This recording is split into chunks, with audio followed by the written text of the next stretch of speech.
తెలంగాణలో ఆడబిడ్డలకు ఎంతో ఇష్టమైన పెద్ద పండుగ బతుకమ్మ. టీచర్లలో ఎక్కువగా మహిళలు ఉంటారు కాబట్టి ఉపాధ్యాయుల సెలవులపై ప్రభుత్వం పునరాలోచన చేయాలని మెదక్ ఎంపీ రఘునందన్ రావు అన్నారు. ఉపాధ్యాయులను సెలవులను రద్దు చేసుకుని ఉద్యోగం చేయాలని ప్రభుత్వ ఉద్యోగులపై ఒత్తిడి చేస్తుందన్నారు.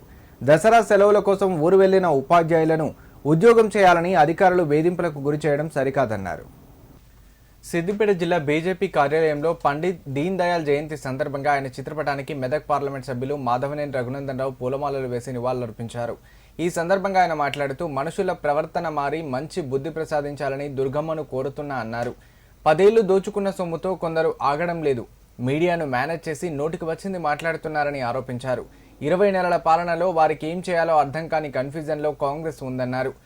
10 ఏళ్ల బీఆర్ఎస్ పాలనలో వారి అసమర్థతను, అవినీతిని, కుటుంబ పాలనను ఎండగడతామన్నారు. 1,00,000 కోట్లు ఆ కుటుంబం నుండి కక్కించి పేద ప్రజలకు అందిస్తామని చెప్పి కాంగ్రెస్ అధికారంలోకి వచ్చాక ఆ ఊసే ఎత్తలేదన్నారు. నేడు డబ్బులు లేవని, పథకాలు లేవనే దుస్థితికి కాంగ్రెస్ చేరిందని ఆరోపించారు.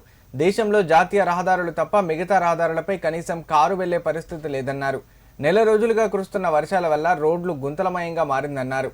పూటకో మాట మాట్లాడుతూ స్థానిక సంస్థల ఎన్నికలపై కాంగ్రెస్ పార్టీ దోబూచులాడుతుందన్నారు. 42% బీసీ రిజర్వేషన్ ఇస్తామని ఇప్పటికీ జీవో పాస్ చేయలేదన్నారు. ఉద్యోగులపై ప్రభుత్వ డిమాండ్ను విరమించుకోవాలన్నారు. వర్షాలు బాగా కురిసి రైతులు ఒక దశలో వర్షం ఆగిపోతే బాగుంటుండే అనేటువంటి పరిస్థితిని కల్పిస్తూ ఉంది. ప్రకృతి పర్యావరణం కూడా కొంచెం ప్రకోపిస్తూ ఉంది.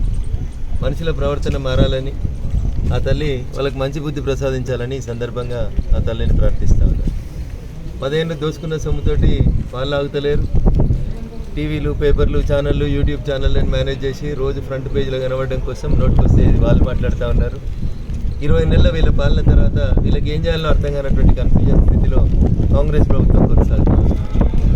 దురదృష్టం ఏంటంటే 10 ఏళ్ల వాళ్ళ పాలనలో జరిగినటువంటి అసమర్థతను, అవినీతిని, కుటుంబ పాలనని ఎండగడతామని 1,00,000 కోట్లు ఆ కుటుంబం దగ్గరికి వెళ్ళి కక్కించి పేద ప్రజలకి ఇబ్బందులు లేకుండా చేస్తామని చెప్పినటువంటి కాంగ్రెస్ పార్టీ ఇవాళ మళ్ళీ పైసలు లేవు, పథకాలు లేవు, రోడ్లు లేవు అనేటువంటి దుస్థితికి వచ్చింది. రాష్ట్రంలో కానీ దేశంలో ఏ మూలకు పోయినా జాతీయ రహదారులు తప్ప మిగతా ఏ ఒక్క రహదారుల మీద కూడా కారు సరిగా పోయేటువంటి పరిస్థితి లేదు. గత నెల రోజులుగా కురుస్తున్నటువంటి వర్షాల వల్ల ఎక్కడికక్కడ ప్రతి పల్లెటూరుకు వచ్చేటువంటి రోడ్డు గుంతలమయమైంది. ఆ రోడ్డు రిపేర్ చేసేటువంటి పరిస్థితి కూడా కాంగ్రెస్ ప్రభుత్వంలో లేదు. రోజుకో మాట, పూటకో మాట మాట్లాడుతూ కాంగ్రెస్ పార్టీ స్థానిక సంస్థల ఎన్నికల మీద దోబూచులాడే కార్యక్రమాన్ని మొదలుపెట్టింది. కొద్దిసేపటి క్రితం కొద్దిమంది ఉపాధ్యాయ సంఘాల నేతలు నాతో మాట్లాడినారు. రేపటి నుంచి అందరూ వచ్చి డ్యూటీలో జాయిన్ కావాలని చెప్తున్నారంట. దసరా సెలవులని, బతుకమ్మ సెలవులని 3 నెలల ముందు నుంచి టికెట్లు బుక్ చేసుకొని వివిధ ప్రాంతాలకు పోయినటువంటి ఉపాధ్యాయుని సోదరులందరినీ వచ్చి రేపు రిపోర్ట్ చేయర్రి, మేము పంచాయతీ ఎన్నికలు పెడతామని చెప్పి రాష్ట్ర ప్రభుత్వ అధికారులు కోరుతున్నారంట. ఒక్కసారి ఆలోచించాలి రాష్ట్ర ప్రభుత్వం, కాంగ్రెస్ ప్రభుత్వం. మీరు జీవో 42% బీసీలకు రిజర్వేషన్ ఇచ్చే జీవోని ఇంకా పాస్ చేయలేదు. జీవో పాస్ చేసిన తర్వాత ఎన్నికల నోటిఫికేషన్ మధ్యలో ఎవరు కోర్టుకు పోతారో ఏం జరుగుతుందో తెలియనటువంటి పరిస్థితి ఉంది. ఈ మధ్యలో పాపం టీచర్లకు వచ్చినటువంటి సెలవులని వెంటనే రద్దు చేసుకొని అందరు రావాలనేటువంటి డిమాండు లేదా ఉత్తర్వులు మీ నుంచి వచ్చినాయని చెప్పి ఉపాధ్యాయ సంఘాల మిత్రులు చెప్తారో దయచేసి వాటిని వెంటనే విత్డ్రా చేసుకోవాలని చెప్పి భారతీయ జనతా పార్టీ పక్షాన డిమాండ్ చేస్తూ ఉన్నాం.